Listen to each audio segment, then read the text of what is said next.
Hi, and welcome back to 10-Minute Bible. This is number 4 in the series where I'm looking at Luke's version of Jesus' life. My name is Mike Venema, and thanks so much for joining in.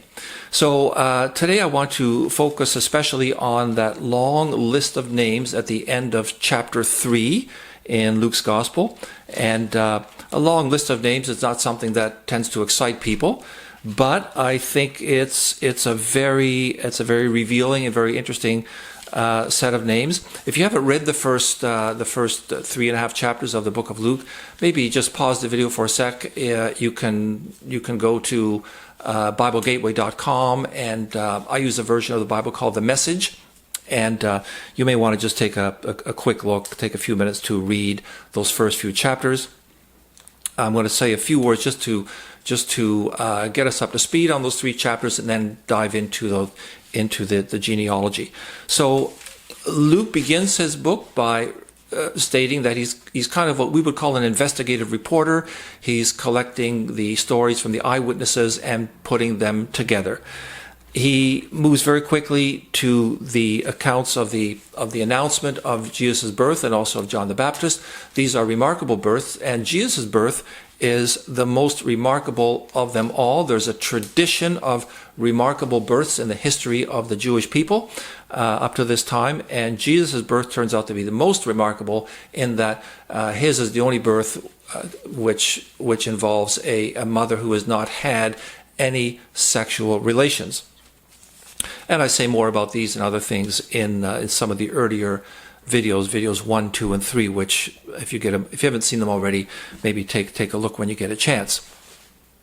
Also, in this remarkable birth, we discover a new meaning to the expression Son of God. The expression Son of God shows up a number of times in the pre-Jesus parts of the Bible. The Old Testament sometimes refers to a leader of God's people, sometimes refers to the Jewish people themselves, but now the expression Son of God takes on a much more visceral meaning in that Jesus has a human mother, but in that the Spirit of God is how Mary conceived.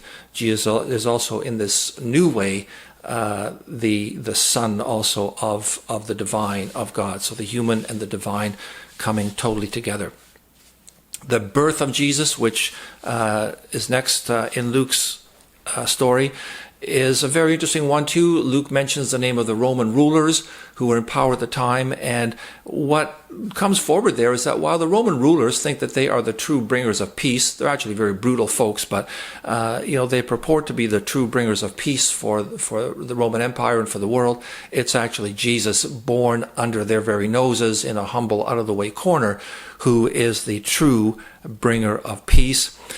Jesus then, 8 days after he's born, his parents bring him to the Jewish authorities for the ritual of circumcision. And while he's there, Simeon and Anna, who are not authority figures, either political or religious, but they are devout people, and they are overjoyed to see Jesus, and they rejoice because it's been revealed to them that this is the Son of God who will lead the Jewish people forward into a new day.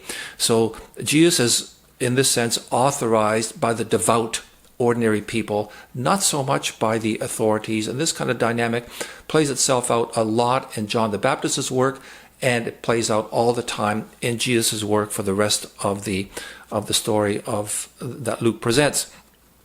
In the next story concerning Jesus' childhood, he's 12 years old, and in that story he is holding forth with the teachers of the law. So already, as I pointed out in an earlier video, Jesus is revealed as a Jedi master of the Jewish law, and this is also a dynamic that will play itself out many times. Jesus understands the law and will interpret it properly for his people.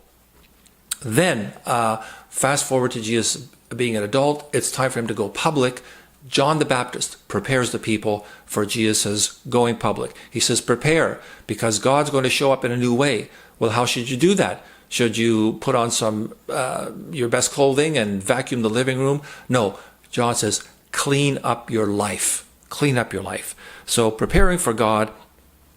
And then John the Baptist baptizes Jesus. This also is very cool for a number of reasons. John the Baptist is the last of the pre-Jesus prophets. So that also harkens back to a very, very long-standing tradition, the prophetic tradition, all through the Old Testament. And so Jesus is authorized in that way by the prophetic tradition of the people of God. And during the baptism, the people who are there hear a voice, God saying, "This is my son." So God also audibly authorizing Jesus for the work that he's going to be engaged in. So now we're ready to go to the list of names at the end of Luke chapter 3. It's a very interesting list, and there are many studies. You can see them online on YouTube and other places.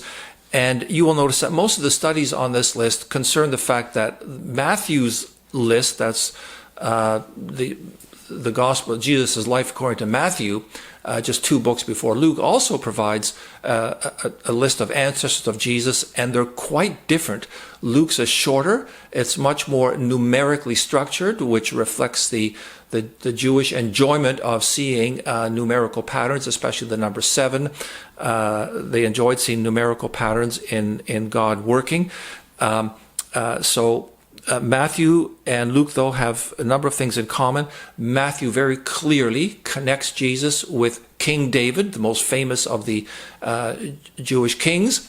And this is important because Jesus is frequently called the son of David. He will, in a sense, bring back the dynasty of David, but in a new way, and also in a way that makes him ruler of not just the Jewish nation but all the world, which was always the vision of the Jewish king anyway. That God's chosen leader should rightfully rule not just the Jewish nation, but bring God's justice and healing to all people. So Jesus is going to do this, but anyway, that's a long pathway we can't explore right now.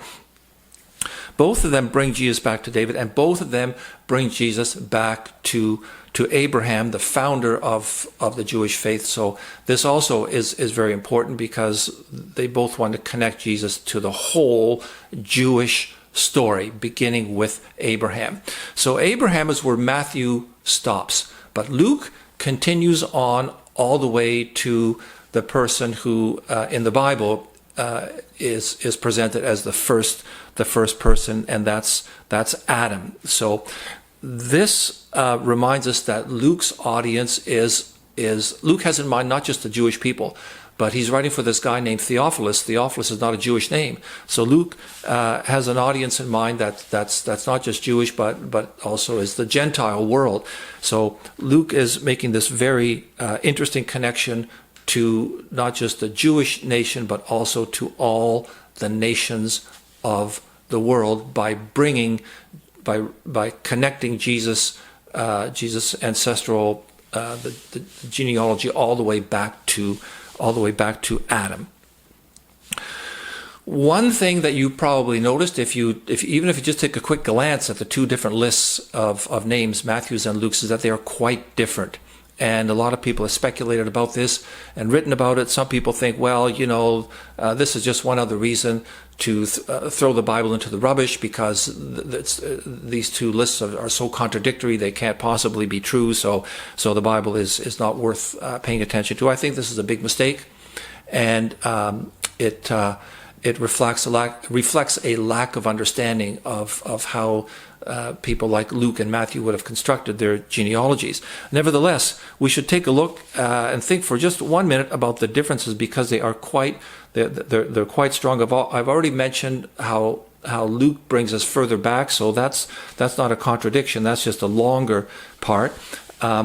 In the names between David and Abraham, Luke and Matthew, I think there might be a couple different, but it's pretty much the same, so that's not really that big of a deal. But between David and Jesus, David and Jesus' father Joseph, especially, to be more precise, the difference is huge. There's hardly any overlap. I think there's a couple names that are the same, but Luke's list is much longer, and even the father of Joseph is different in both Matthew and Luke.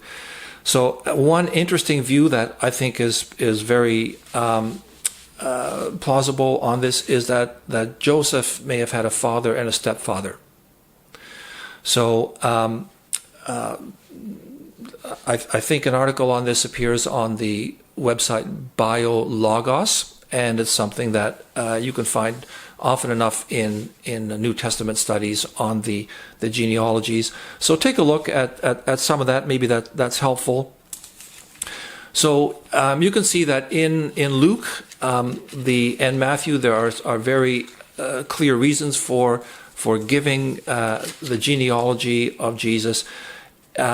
In the next 10-minute Bible, I'm going to be looking at the next section in Luke's Gospel, and this is where Jesus is tested by Satan. Also a very interesting